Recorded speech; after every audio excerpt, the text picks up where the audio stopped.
안녕하세요. 오늘도 사연살롱을 찾아주셔서 감사합니다. 저는 요즘 누구보다도 평안한 요즘을 보내고 있는 사람입니다. 사실 제가 원래 이런 시간을 보낼 수 있었던 것은 아니에요. 최근 몇 년간 저는 아주 황당하고 기분 나쁜 일들의 연속이었거든요. 시작은 몇 년 전, 처음 동서가 생겼을 때였어요. 동서는 그 돈 잘 번다는 치과 의사였고, 저희 시댁에서는 당연히 경사났다며 굉장히 들떠 있었죠. 그렇다고 시부모님이 돈만 밝히는 그런 분들은 아니셨어요. 하지만 30이 훌쩍 넘도록 장가는커녕 연애도 잘 안 하시던 도련님이 무려 치과의사 며느리를 데려온다니 당연히 경사도 이런 경사가 없었던 것이었죠. 동서의 첫인상은 굉장히 좋았답니다. 아무래도 똑똑한 사람이라는 걸 아는 상태에서 보니 뭘 하든 여유로워 보이고 달라 보이긴 하더군요. 동서도 저에게 굉장히 호의적이었어요. 살짝 과할 만큼 호의적이었죠. 아무래도 제가 형님이기도 하니 잘 보이고 싶어서 그런 것 같아서 제가 편하게 해주려고 노력도 했던 것 같습니다. 하지만 동서의 그런 과한 호의는 전부 가짜였다는 걸 저는 오래 지나지 않아 알게 되었는데요. 동서는 결혼식 이후 시댁에서 얼굴 볼 일이 많아지자 저에게 자꾸만 이것저것을 물어보더군요. 처음에는 별 생각 없이 일일이 대답을 해주었죠. 어떻게든 말을 붙여보려고 하나보다 해서 친절하게 대답도 해주었고요. 그런데 조금 지나고 보니 동서가 궁금해하는 내용은 전부 제가 걸친 명품들에 대한 것들 뿐이었어요. 형님, 이거 명품이세요? 이거 18년도 한정판으로 나온 지갑이었잖아요. 지금 가격이 몇 배나 뛰었는데 어디서 구하셨어요? 아, 그래? 이거 엄마가 주신 거라서 그렇게까지 좋은 건 줄은 몰랐네. 별 생각 없이 쓰고 있었는데.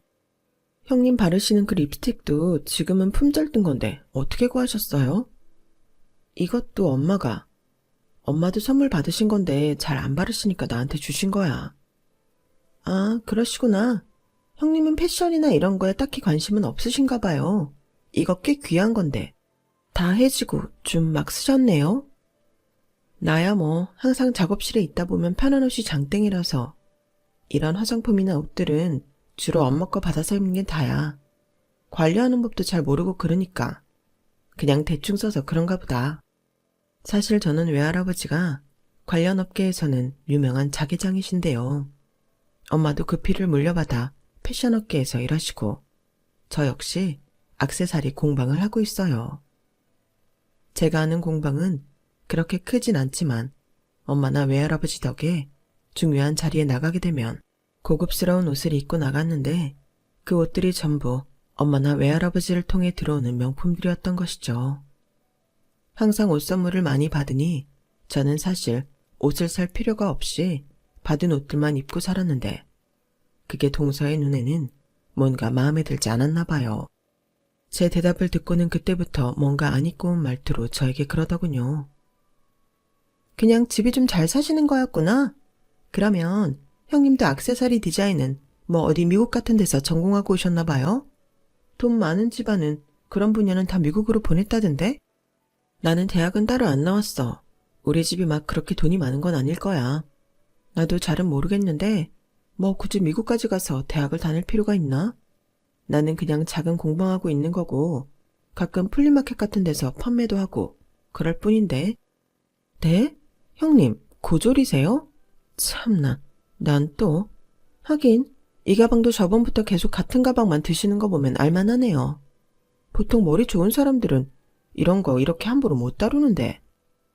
그날 동서의 말에 저도 순간 기분이 나빴지만 그 전부터 워낙 저한테 잘하던 동서라 제가 예민한 건가 헷갈리더라고요. 그래서 그냥 넘어가게 되었는데 그러면 안 되는 거였죠. 동서는 그날 이후로 계속해서 묘하게 저를 무시하는 겁니다. 그전에는 대학이라는 주제로 이야기한 적도 없으면서 갑자기 만날 때마다 자기 친구가 대학 교수라는 둥, 대학 동기들이랑 모임이 있다는 둥, 자꾸만 대학 얘기를 꺼내더군요. 그러면서 말끝마다 형님은 이런 얘기는 잘 모르시죠? 이렇게 덧붙이는 겁니다. 한 번은 이런 일도 있었는데요. 동서와 제가 시댁에 찾아뵙는 날짜를 논의해야 할 일이 생겼어요. 그때는 시아버님이 막 정년퇴임을 하셔서 저희 자식들이 그간 고생하신 아버님을 위해 식사 자리를 마련하기로 했거든요. 남편과 서방님은 일반 회사원이라 주말에는 시간을 뺄 수 있었지만 저와 동서는 근무 시간이 불규칙했기 때문에 저희 둘이 날짜를 잡기로 했던 것이었는데요. 먼저 연락을 주겠다던 동서는 어느 날 갑자기 전화를 걸어와서 의논을 하는 것이 아니라 무턱대고 통보를 하더라고요. 제 일정은 하나도 물어보지 않고요. 형님, 시댁 가는 거요. 이번 주 토요일로 하시죠? 이번 주? 나 이번 주 토요일은 중요한 약속이 있어서 안 돼. 왜? 동서는 다른 날들 다 안 돼? 중요한 약속이요?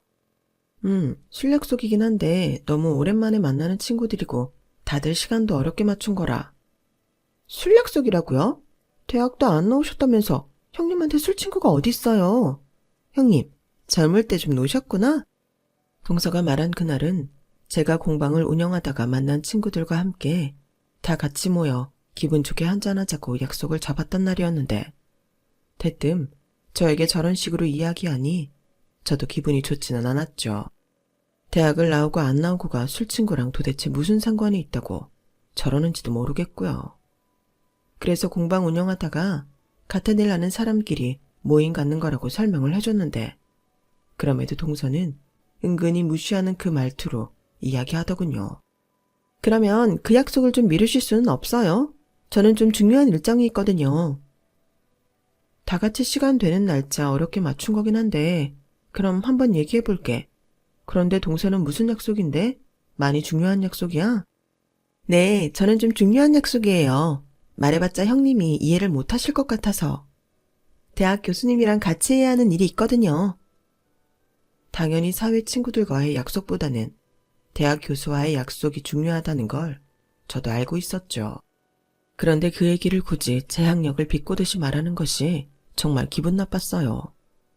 하지만 제가 거기서 괜히 화를 냈다가는 마치 교수와의 약속보다 친구와의 약속이 중요하다고 우기는 이상한 사람이 되어버리는 거잖아요. 그래서 그날은 제가 동서의 일정에 맞춰서 약속을 바꿨죠. 하여간 그날뿐만이 아니라 평상시에 말을 할 때도 동서는 자꾸만 남 무시하는 투가 깔려 있어서 점점 동서가 불편해졌어요.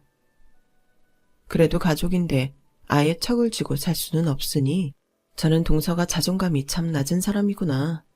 짜증은 나지만 그래 불쌍한 사람이니 넘어가자 하고 넘어가 주었죠. 그리고 그때까지만 해도 한 번씩 짜증나는 소리만 했을 뿐 선을 세게 넘는 행동은 하지 않았기 때문에 저도 참아줄 수가 있었고요. 그런데 그 콧대 높던 동서의 커리어가 한순간에 뭉개지는 사건이 벌어졌는데요. 동서가 운영하던 병원에서 작은 의료사고가 일어나게 된 것이었습니다. 저는 그쪽 분야는 잘 모르지만 한 학생의 사랑니를 발치를 하다가 작은 사고가 생겼는데 진짜 문제는 사고 자체라기보다는 동서의 불친절한 대응이었어요. 동서의 치과는 그 전에도 동서의 불친절함으로 악명이 높았는데 하필 그 학생의 어머니가 기자였던 것이었죠. 기사 내용이 전국적으로 유명해지지는 않았지만 온 동네에 소문이 퍼질 정도로는 유명해지게 되면서 동서의 병원은 결국 폐업을 해야만 했어요.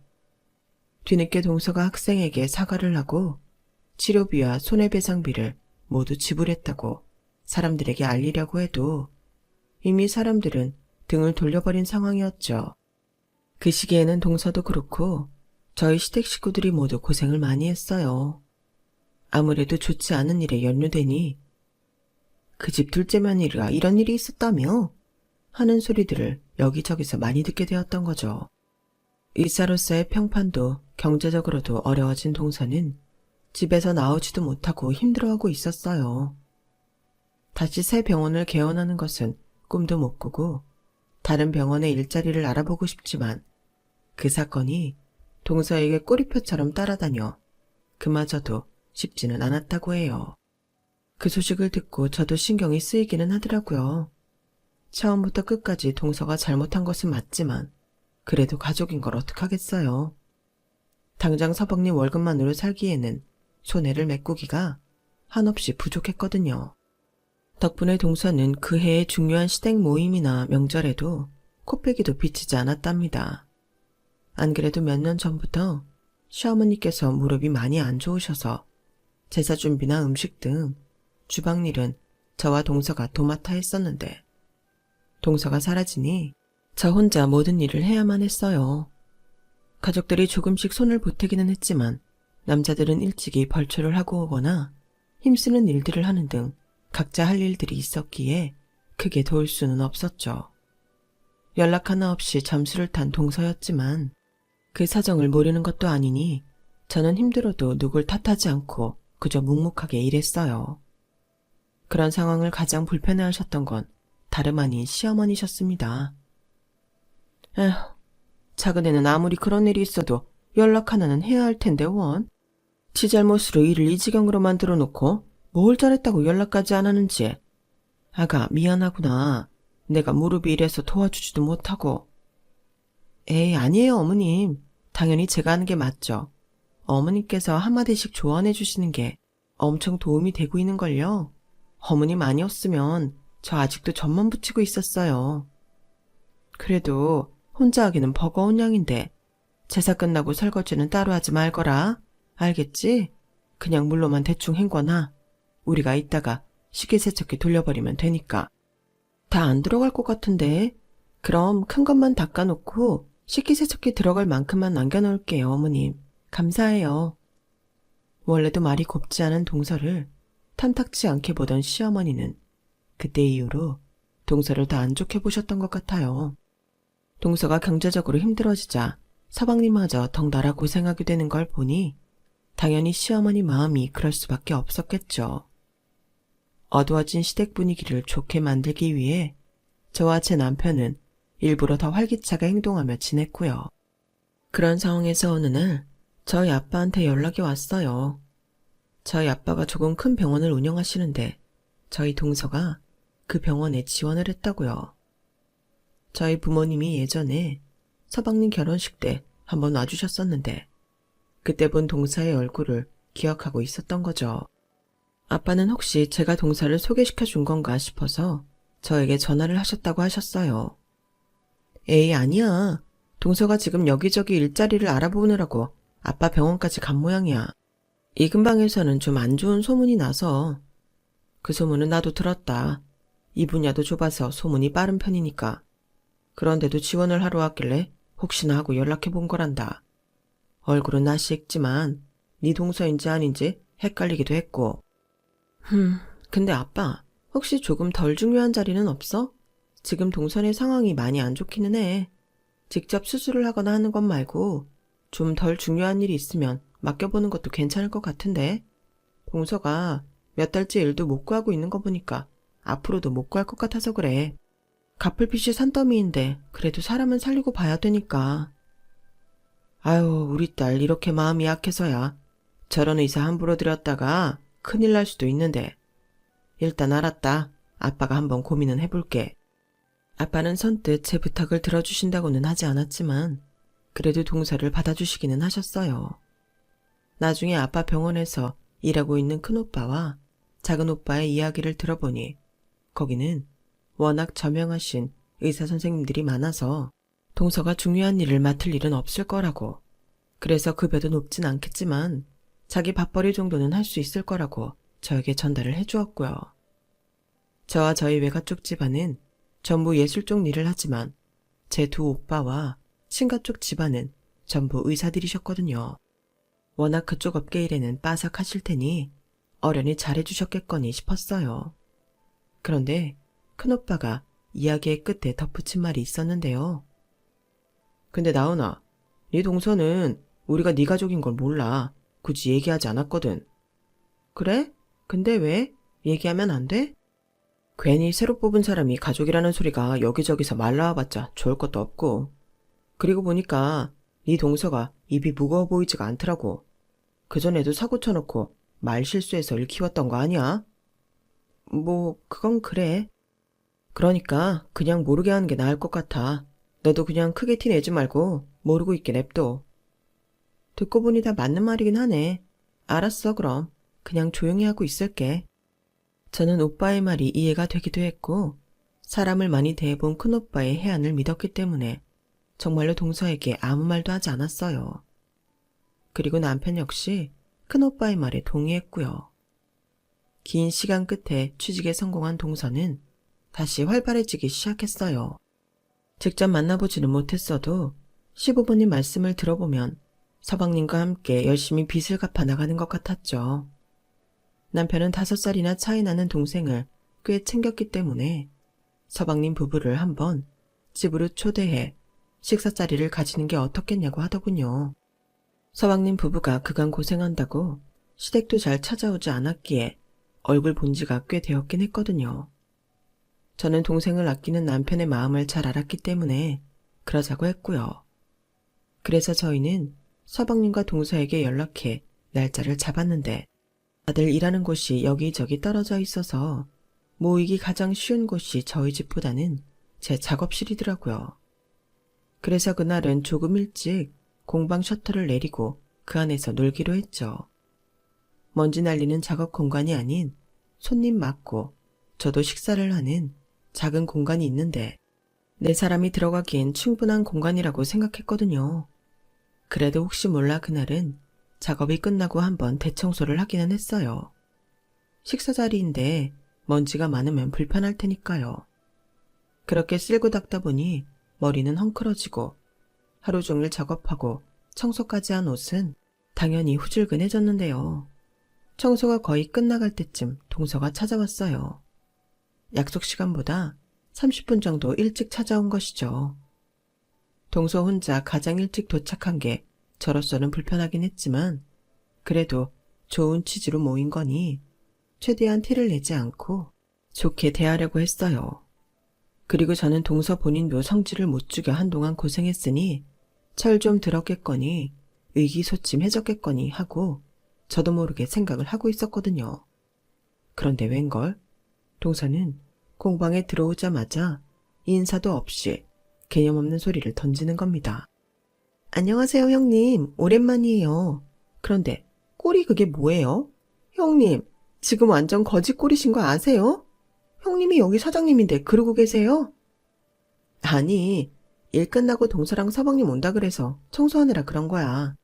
작업하다 보면 옷이 좀 흐트러지기는 하지만 이 정도까지는 아니고. 아, 먼지.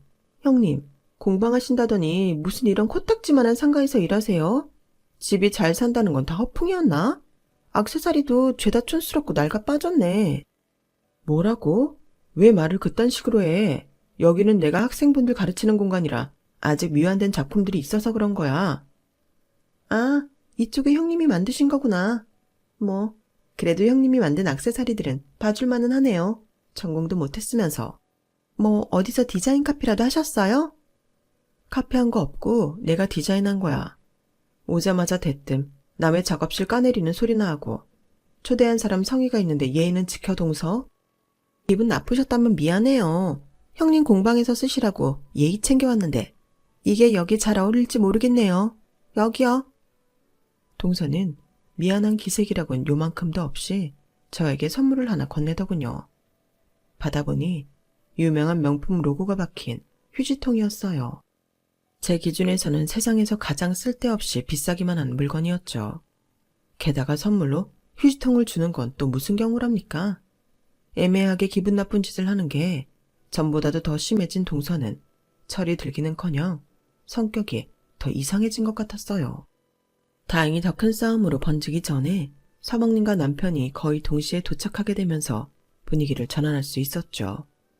아무것도 모르고 해맑은 남편과 서방님을 봐서라도 기분 나쁜 티를 내지 않고 참아주려고 했는데 금방 술에 취한 동서는 그 뒤로도 입만 열면 계속해서 무례한 말들을 해댔어요.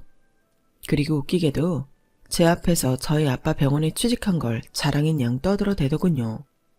그쯤 되니 남편도 적당히 동서를 말리려고 했는데 그럼에도 동서는 그 입방정을 멈추지를 않았답니다. 화기애애하던 분위기는 동서 덕에 어색하기 짝이 없는 상태가 되어버렸고요. 형님이 무슨 공방하신다고 비싼 옷만 걸치고 다니시길래 그래도 번듯한 모양새는 갖춰놓을 줄 알았는데 도착해서 보니까 속꿉장난하는 것 같더라고요.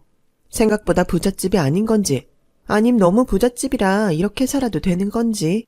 하긴 금수저도 은수저도 아닌 제가 뭘 알겠어요? 안 그래요? 재수씨, 취한 것 같은데 그만하세요. 술 좀 작작 드셔야겠네. 에이, 제가 취하긴 뭘요. 제가 대학교 때 술이 얼마나 셌는데요. 그래서 선배들한테 족보도 얻어내고 그랬던 거잖아요. 참나, 우리나라에서 이렇게 성공한 의사 되기가 얼마나 힘든 줄이나 아세요? 저처럼 개인병원 오래 유지하는 것도 다 실력이 뒷받침되니까 할 수 있는 거예요. 동서, 알았으니까 술 좀 그만 마셔. 동서 지금 발음도 다 꼬여. 형님이 계시니까 하는 얘긴데 저는 남의 힘 빌려서 성공하지는 않았거든요. 왜? 자기 부모 도움으로 고생 없이 사는 사람들 있잖아요. 형님을 얘기하는 건 아니고 형님도 집안이 좀 산다니까 생각이 났다는 거죠. 그런 애들은 공부도 못하고 대학도 안 가도 그냥 지 하고 싶은 거 하면서 잘만 살더라고요. 그런데 난 그런 애들 진짜 한심해 보이는 거 있죠? 야, 니네 가라. 재수씨 데리고 가. 인사불성이 다 됐네. 참나, 취객 취급하지 마세요. 가족끼리 이런 얘기도 못해요. 저야 물론 대형 병원에 다니고 있고. 얘기했었나? 저기 전자상가 쪽에 큰 병원 아시죠? 거기 다니잖아요. 이 지역에서 제일 큰 병원. 제가 그 귀하다는 치과의사니까 큰일을 당해도 제기할 수 있는 거죠. 근데 제가 형님처럼 돈 많은 집안에서 자랐어 봐요. 지금보다 더 대단하지 않겠어요? 여보, 장인어른 사업 잘 되시잖아. 동서, 많이 취했다. 서방님, 빨리 동서 데리고 가세요. 결국 동서는 서방님 등에 엎혀나가고 저희 부부는 기분만 잔뜩 상한 채 자리를 정리했어요. 남편은 저보다도 기분이 많이 상했는지 치우는 동안 계속해서 동서 얘기를 하더군요. 참나, 지도 지 형님 덕에 그 병원 들어가 놓고 뭔 말 같지도 않은 소리를 해. 누가 들으면 뭐 개천에서 용난 줄 알겠어. 지도 꽤 사는 집안에 강남 8학군 출신이면서. 많이 취해서 그랬나 보지. 그냥 불쌍하다고 생각하고 넘어가자. 자존감이 얼마나 낮으면 저러겠어. 자존감이고 나발이고 저건 예의도 개념도 그냥 글러먹은 거지. 입만 열면 대학이 어쩌고 하질 않나. 지 잘난 척만 하질 않나. 자꾸 당신 무시하는 듯한 소리만 해대잖아. 수준이 엇비슷해야 화가 나지. 저건 뭐. 기분은 좀 나쁘다만 너무 유치해서 화가 날 정도는 아니야. 화낼 의욕도 사라진다고나 할까? 당신 큰오빠만 아니었으면 확 다 불어버릴까 했다니까. 은혜도 모르고 어디서 까부냐고. 순진한 건지 멍청한 건지. 지 병원을 통째로 날려놓고 진짜 순수 자기 능력으로 그 큰 병원에 들어간 거라고 생각하는 거야? 중요한 진료는 일부러 못 보게 한다잖아. 급여도 적고. 그래서 별 의심을 안 하는가 보지. 성질머리가 고약하면 눈치라도 빠르든가. 대체 의사 자격증은 어떻게 땄는지 원? 동준이 그놈도 한심하기 짝이 없어. 지 와이프가 저렇게 개념을 밥 말아먹고 있는데 찍소리 안 하는 거 봐 아주. 저보다 더 화를 내는 남편 덕에 그래도 마음이 좀 풀리더라고요. 저희 부부는 앞으로 굳이 이런 자리를 만들어서 기분 상하는 일을 만들지 말자고 다짐했죠. 남편과 의기투합해 결정한 일이니 그 뒤로 웬만하면 동서를 부딪힐 일이 없을 거라고 생각했어요. 만나질 않으니 당연히 부딪힐 일도 없을 거잖아요. 그런데 그런 저의 생각이 아니란 생각이었다는 걸 얼마 지나지 않아 알게 되었어요. 몇 개월 뒤 명절이 다가와 저희는 미리 일정 조율을 하고 명절 전날 미리 시댁에 가 있기로 했어요. 서방님과 동서는 그 다음날 올 수 있다고 연락을 해왔고 저희는 차라리 그게 낫다고 생각해 별 말 없이 있었죠. 전날 미리 준비할 수 있는 음식들은 준비했다가 그 다음날 동서가 왔을 때 둘이 일하면 힘든 일은 없을 테니까요. 그리고 그렇게 하면 동서의 그 얄미운 입방정을 조금이라도 덜 들을 수도 있을 것 같았고요. 저희 부부는 예정대로 명절 하루 전날 시댁에 가 할 일을 미리 준비해 놓았어요. 저는 가벼운 마음으로 내일 동서와 함께 일할 것까지 계산해서 준비해 놓았죠. 동서의 취직으로 시부모님의 마음도 가벼워지셔서 그날은 오랜만에 화기애애한 분위기로 잠들 수 있었답니다. 그런데 그 다음날 오전 저는 예상치 못했던 일을 겪고 말았어요. 약속했던 시간에 동서가 오질 않는 겁니다. 서방님 혼자 시댁에 오셔서 일을 도왔는데 가족들이 동서는 언제 오냐고 물어봐도 몰라, 일 끝나고 온댔는데 하며 큰 신경도 쓰지 않더군요. 덕분에 저는 아침부터 정신없이 제사 준비를 했어요. 못 온다고 미리 얘기라도 했다면 전날 더 많은 준비를 하고 잤을 텐데 온다고 해놓고 안 오니 상황이 정말 안 좋게 된 것이었죠. 동서에게 메신저로 무슨 일이 있는지 언제 오는지 물어보아도 아무런 답이 없더군요. 결국 저는 혼자서 겨우 제사상을 차려 무사히 제사를 마쳤어요. 뒷정리를 하기 전에 메신저가 울리길래 보니 동서에게서 연락이 왔더라고요. 그런데 그 내용이 아주 가관이었습니다. 가타부타 아무런 말도 없이 그냥 3만 원만 보내놨더군요. 저는 일단 뒷정리부터 마치고 밖으로 나와 당장 동서에게 전화를 걸었어요. 여보세요? 동서, 어디야? 지금 가는 중이에요. 거의 다 왔어요. 그게 끝이야? 오늘 오전에 온다면서 연락도 없이 이게 뭐 하는 짓이야? 이 3만 원은 도대체 뭐고? 대체 뭐 하느라 연락도 안 받고 이제야 오냐고? 어제 일이 늦게 끝나서 좀 자느라 늦었어요. 그래서 돈 드렸잖아요. 일당 3만 원이나 드렸으면 됐지. 왜 아침부터 성을 내세요? 가뜩이나 피곤해 죽겠구만. 형님같이 무식한 고졸이 의사가 얼마나 바쁜 줄 알기나 아세요? 뭐라고? 지금 말 다 했어? 운전 중이니까 일단 끊을게요. 그러더니 전화를 뚝 끊어버리더군요. 그전까지는 언짢기만 했던 저는 이 순간에는 화가 머리끝까지 났어요. 지금 동서 하나 때문에 온 가족이 불편을 겪고 있는데 정작 본인은 미안하다는 말 하나 없이 적반하장으로 굴었으니까요. 저는 어려서부터 항상 가족을 우선시하는 집에서 자라왔기 때문에 시집을 와서도 가족을 먼저 생각하고 배려하려 애쓰는 편이었는데 동서는 배려는커녕 순전히 지 생각만 하고 아무렇지 않게 무례를 저지르니 그 부분에서 제가 화가 많이 나더라고요. 하지만 그때 상황은 당장 시부모님이 계신 자리에서 식사를 해야 하는 상황이었기에 저는 겨우 이성을 되찾았어요. 동서가 조금 있으면 온다고 하니 이따가 식사 자리가 끝나고 데리고 나가서 한 소리를 해도 될 일이었죠. 그래서 저는 일단은 다시 들어가서 식사를 준비했어요. 곧 가족들이 다시 모여 식사를 딱 시작하려는데 그제서야 동서가 도착을 했습니다. 동서가 아무런 연락도 안 하고 부모님이 하는 전화도 받지 않고 있다가 식사 시간대에 딱 맞춰 도착하니 당연히 가족들의 시선이 고을 리 없었죠. 평소 굉장히 과묵하신 시아버지가 한 소리 하실 정도였으니까요. 넌 뭐 하다가 이제야 집안에 기어들어오냐? 전화도 안 받고 연락 한 반이 없더니만 네 형님이 여지껏 고생해서 제사 다 치르고 나니 이제야 밥 먹으러 들어오는 게야? 어제 일이 늦게 끝나서 병원에서 한숨 자고 오는 길이에요, 아버님. 형님께는 따로 연락도 드리고 사례도 했고요. 저는 대형병원 의사잖아요, 아버님.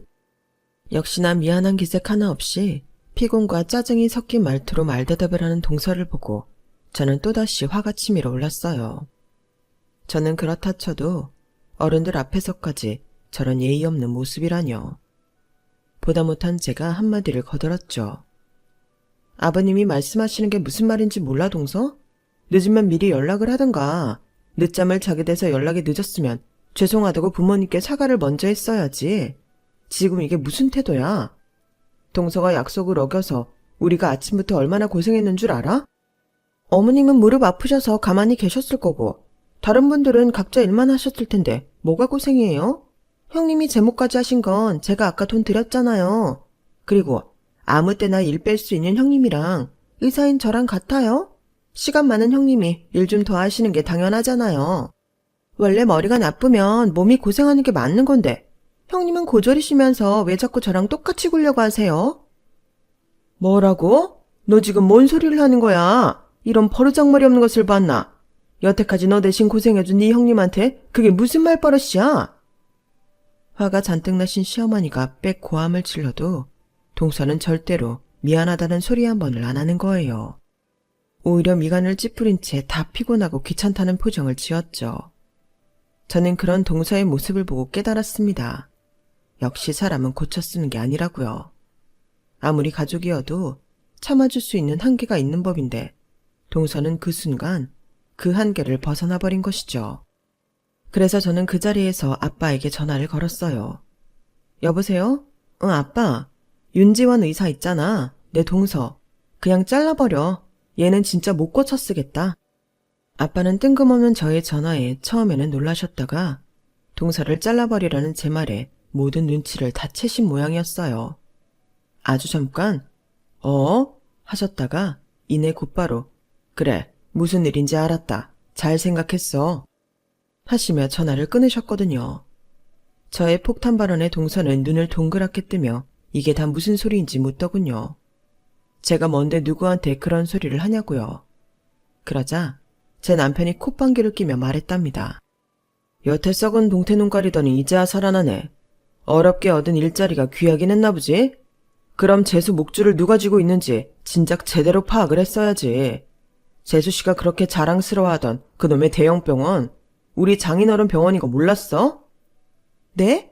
그걸 여태 왜 말을 안 했어요? 형님이 병원장님 딸이라고요? 그 막내딸? 그걸 말하면 뭐가 달라지는데? 우리 아빠가 병원장이든 아니든 나라는 사람은 아무것도 달라지지 않아. 지금 동서하는 꼬라지를 보니까 말 안 한 게 오히려 얼마나 다행인지 모르겠다. 처음부터 내가 병원장 딸인 걸 알았다면 동서가 이렇게 무례하고 속물적인 인간이란 걸 몰랐을 거 아니야? 안 그래? 할 말이 없어지자 동서는 괜히 애꿎은 서방님을 탓하더라고요. 당신은 알았을 거 아니야. 이런 건 나한테 미리 말을 해줬어야지, 이 멍청한 인간아. 나도 몰랐지. 형수네 집안 대충 잘 사는 줄로만 알았지. 나한테는 그렇게 구체적으로 말 안 해줬었어. 형이 너무한 거 아니야? 그전에는 내가 관심이 없었으니 그렇다 쳐도 내 와이프가 형수 집안 병원으로 들어갔는데 그걸 말을 안 해주냐? 이게 지 와이프가 개념을 밥 말아먹고 다니면 제대로 관리할 생각은 안 하고 뭐? 왜 말을 안 해줬냐고? 이놈 버릇이. 나와. 부모님 앞에서 이러지 말고 너희 둘 다 따라 나와. 남편은 서방님과 동서를 데리고 나갔어요. 자리를 피해도 밖에서 엄청 호통을 치는 게 간간히 들려오더라고요. 저는 일단 시부모님께 조금이라도 식사를 드시라고 권해드렸고요. 자식들끼리 싸우고 분위기를 망치니 시부모님이 식사를 못 하실 줄 알았는데 웬걸 엄청 맛있게 잘 드셨어요. 시아버지도 시어머니도 저에게 잘했다고 아주 속이 뻥 뚫렸다고 칭찬을 해주시더군요. 잘했다. 아주 잘했어. 진작에 이러지 그랬니? 아주 속이 시원하구나. 저것들은 아주 혼이 제대로 좀 나봐야 돼. 그나가 너 그거 절대 무르지 마라. 알겠니? 작은 애 병원에서 자르라고 한 건 말이야. 이후에도 절대 다시 도와주지 말아라. 시아버지가 저에게 신신당부를 하셨죠. 절대 두 번 다시 도와주지 말고 지금 뽑아든 칼도 절대 그냥 넣지 말라고요. 시어머니도 동조하셨고요. 그래서 저는 그날 이후로 동서에게 미친 듯이 연락이 와도 꿈쩍도 하지 않았어요. 소식을 들은 저희 오빠들이 제게 연락을 해서 무슨 일이 있었는지 묻더군요. 저는 동서에게 베푸는 마지막 아량으로 자세한 이야기는 하지 않았는데요. 오빠들의 말에 의하면 이미 병원 내에서는 동서에 대한 평판이 나빠질 대로 나빠져 있었다고 해요.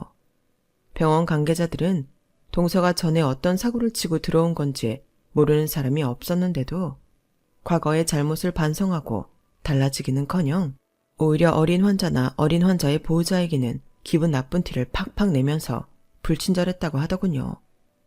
그래서 환자들에게 컴플레인도 많이 들어왔고요. 아빠는 제가 부탁한 게 있으니 최대한 참아주려고 했는데 저에게 동서를 해고하라고 연락이 오니 오히려 반가웠다고 해요. 제 전화를 받자마자 해고 통지를 해버렸다고 하더군요. 오빠들은 그런 동서의 인성을 보고 동서가 저에게도 잘하진 않았을 거라 추측할 수 있었다고 해요. 저에게 찾아와서라도 자초지종을 듣겠다고 농담조로 이야기를 했죠. 저도 시간이 좀 지나고 마음이 담담해지면 담백하게 이야기를 해야겠다 생각했고요. 약 보름쯤 지났을까요? 동서는 제가 아무리 연락을 해도 답이 없자 직접 제 공방으로 찾아왔더군요.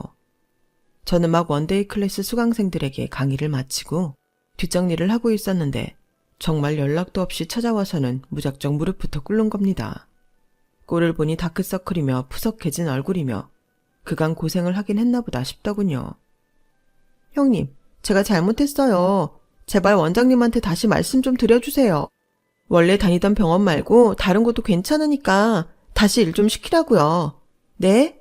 형님 가족분들이 전부 의사들이라 지금 제 밥줄이 아예 사라지게 생겼다니까요. 얼른 전화해서 다시 화해했다고 좀 말 좀 해주세요. 누가 화해를 해? 동서랑 내가? 아, 형님 그러지 말고 제발요. 제가 무릎까지 꿇었잖아요. 형님 전화 한 통이면 해결될 일인데 왜 안 해주세요? 이만큼 괴롭혔으면 됐잖아요. 지금 내가 동서를 괴롭혔다는 거야? 내가 아빠한테 부탁하지 않았으면 동서는 그 짧은 기간 돈도 못 벌었어. 그리고 동서, 병원 내에서 불친절하고 환자 대충 봐주기로 소문이 자자하다면서 행실을 어떻게 해왔길래 동서 관둔다는 소리에 다들 그렇게 좋아하느냔 말이야. 내가 아니어도 동서는 어차피 잘릴 사람이었어. 괜한 피해망상으로 내 탓하지 마. 형님이 아니었으면 아예 다른 병원에서 일하게 됐었겠죠. 지금 장난해요? 사람을 가지고 노는 것도 정도껏 해야지. 일부러 형님 손에서 놀아나게 하려고 일을 꾸민 거잖아요. 막말로 내가 부르는 게 값인 치과 의사인데 다른 병원인들 일일 못 구했을 것 같아요? 참나, 원하는 대로 안 해주니까 본색을 바로 드러내는구나. 실제로 일 못 구하고 있었잖아. 기껏 물에 빠진 사람 살려줬더니 욕하는 건 무슨 경우야? 잘난 건 부모 만난 것밖에 없는 주제에 유세 떨기는 당신의 집안 그거 다 카르텔이야. 알아? 애초에 딸이 부탁한다고 아무 의사나 드린 것도 잘못 아니야? 당신 그딴 식으로 인사에 개입해왔어? 내가 다 까발릴 거야. 그 병원 혈연 지원 가지고 사람 뽑고 내치고 한다고 다 까발릴 거라고. 동서가 이성을 잃고 고래고래 소리를 지르는데 공방문이 벌컥 열리더군요. 조만간 저에게 찾아오겠다던 오빠들이었습니다. 동서는 오빠들을 보고 흠칫 놀라더니 말문이 막힌 듯 했죠. 큰 오빠는 그 자리에서 경찰을 불렀고 작은 오빠는 무시무시한 표정으로 동서에게 다가갔어요. 이미 이 업계에서 나가리 된 주제에 발악을 하네. 그래 네 하고 싶은 대로 해봐 어디. 우리가 눈 하나 깜짝하나. 요즘 애들은 하여간 이게 문제라니까. 의사 자격증만 따면 아주 지가 영원히 의사인 줄 알아. 넌 앞으로 이쪽 업계에 청소부로도 발 못 들일 줄 알아. 알겠어? 네가 여지껏 그 코딱지만한 니네 병원에서 한 짓, 우리 병원에서 한 짓, 우리가 평생 꼬리표처럼 따라다니게 해줄 테니까. 작은 오빠가 동서를 혼내는 동안 경찰은 이미 도착했어요. 공방 근처에 파출소가 있었거든요. 이제 눈에 뵈는 게 없어진 동서는 저희 오빠들에게도 온갖 욕을 하다가 결국 경찰들에게 끌려갔어요. 오빠들은 그간 무슨 일이 있었는지 알만하다며 굳이 저에게 꼬치꼬치 캐묻지 않고 그냥 제가 좋아하는 음식을 시켜주고 재밌는 이야기들만 하다 갔답니다. 그날 이후로 동서는 재기가 완전히 불가능한 백수가 되어버렸고요. 소식을 들은 시부모님은 제게 연락해 앞으로 명절이든 가족 모임이든 제사든 저는 손에 물 한 방울 묻히지 않을 테니 절대 일하지 말라고 하셨어요. 그간 콧대 높게 농땡이 피우던 동서가 다 도맡아 해야 한다면서요. 동서와 서방님의 관계는 최악으로 치닫는 것 같았는데 그래도 이혼은 하지 않더군요.